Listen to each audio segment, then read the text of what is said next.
السلام علیکم۔ حکایات مولانا رومی میں سے باہمت شخص۔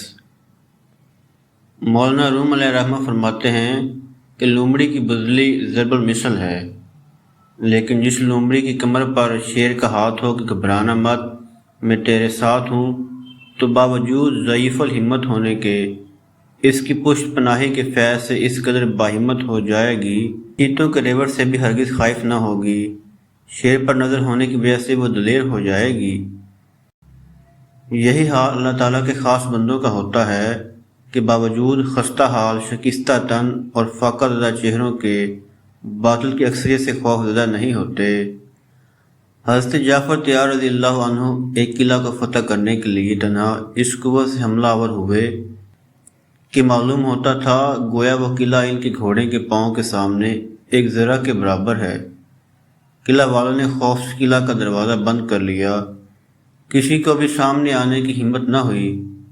بادشاہ نے وزیر سے مشورہ کیا کہ اس وقت کیا تدبیر کرنی چاہیے۔ وزیر نے کہا، ہماری سلامتی اسی میں ہے کہ ہم جنگ کے تمام منصوبوں اور ارادوں کو ختم کر کے اس باہمت شخص کے سامنے شمشیر اور کفن لے کر حاضر ہو جائیں اور ہتھیار ڈال دیں۔ بادشاہ نے کہا کہ آخر وہ تنہا ایک شخص ہی تو ہے، تو پھر ایسی رائے مجھے کیوں دی جا رہی ہے؟ وزیر نے کہا، آپ اس شخص کی تنہائی کو بے وقتی کی نگاہ سے نہ دیکھیں، ذرا آنکھ کھول کر قلعے کو دیکھیے کہ سیماب کی طرح لرزاں ہے، اور اہل قلعہ کو دیکھیے کہ بھیڑوں کی طرح گردن نیچی کیے سہمے ہوئے ہیں۔ یہ ایک شخص اگرچہ تنہا ہے، لیکن اس کے سینہ میں جو دل ہے وہ عام انسانوں جیسا نہیں۔ اس کی عالی ہمتی دیکھیے، اتنی بڑی مسلح اکثریت کے سامنے تنہا شمشیر برہنہ لیے کس ثابت قدمی اور فاتحانہ انداز سے اعلان جنگ کر رہا ہے۔ اللہ اکبر! ایسا معلوم ہوتا ہے کہ مشرق و مغرب کی تمام فوجیں اس کے ساتھ ہیں۔ وہ تنہا بجملہ لاکھوں انسانوں کے برابر ہے کہ آپ نہیں دیکھ رہے کہ قلعہ سے جو سپاہی بھی اس کے مقابلے کے لیے بھیجا جاتا ہے وہ اس کے گھوڑے کی ٹاپ کے نیچے پڑا نظر آتا ہے۔ جب میں نے ایسی عظیم و شان انفرادیت دیکھ لی تو پھر اے بادشاہ، آپ کو اس اکثریت سے کچھ بھی نہ بن پڑے گا۔ آپ کثرت اعداد کا اعتبار نہ کریں، اصل چیز جمعیت قلب ہے جو اس شخص کے دل میں بے پناہ ہے۔ یہ نعمت مجاہدات کے بعد تعلق باللہ کی برکت سے عطا ہوتی ہے۔ اس عطائے حق کو تم اس حالت کفر میں ہرگز نہیں حاصل کر سکتے، لہذا فی الحال تمہارے لیے اس کے سوا کوئی چارہ نہیں۔ اس جانباز مرد مومن کے سامنے ہتھیار ڈال دو اور قلعہ کا دروازہ کھول دو، کیونکہ اس کے سامنے ہماری یہ اکثریت بالکل بیکار ہے۔ نگاہ مرد مومن سے بدل جاتی ہیں تقدیریں، جو ہو ذوق یقین پیدا تو کٹ جاتی ہیں زنجیریں۔ مولانا روم رحمۃ اللہ علیہ اقلیت کے سامنے اکثریت کے تعطل اور ضعف کو ان چند مثالوں سے سمجھاتے ہیں۔ بے شمار ستارے روشن ہوتے ہیں، لیکن ایک خورشید عالمتاب کا ظہور سب کو مانند کالعدم کر دیتا ہے۔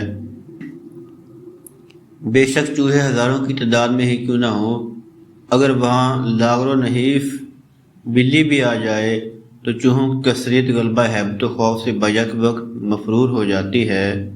اس کی ایک میاؤں کو سنتے ہی ان کے کانوں میں اپنی مغلوبیت کی خوفناک ضربیں گونج اٹھتی ہیں۔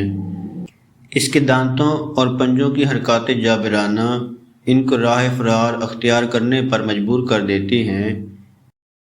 اس کی وجہ یہ ہے کہ چوہوں کے سینوں میں جو قلوب ہیں اور بلی کے سینہ میں جو دل ہے، اس میں فرق ہے۔ بلی کے دل میں جو جرأت اور ہمت ہے وہ چوہوں کے قلوب میں نہیں۔ چوہوں کی اتنی بڑی جماعت ایک بلی کے سامنے حواس باختہ اور ہوش رفتہ ہو جانا اس امر کی دلیل ہے کہ بلی کی جان میں جرأت قلبی کا پایا جانا ہی سبب ہے کہ چوہوں کی تعداد اگر 1,00,000 بھی ہو تب بھی ایک لاغر و نحیف بلی کو دیکھ کر سب مفرور ہو جاتے ہیں۔ معلوم ہوا تعداد کوئی چیز نہیں، جرأت اور ہمت ہی اصل چیز ہے۔ بھیڑ اور بکریوں کی تعداد ہزاروں میں ہی کیوں نہ ہو، لیکن قصاب کی ایک چھری کے سامنے اتنی بڑی اکثریت کی کوئی حیثیت نہیں ہوتی۔ دن کا وقت ہو یا رات کا، ملازمت کا مسئلہ ہو یا کاروبار کا، انسان کے دل و دماغ پر ہزاروں پریشانیاں منڈلاتی رہتی ہیں۔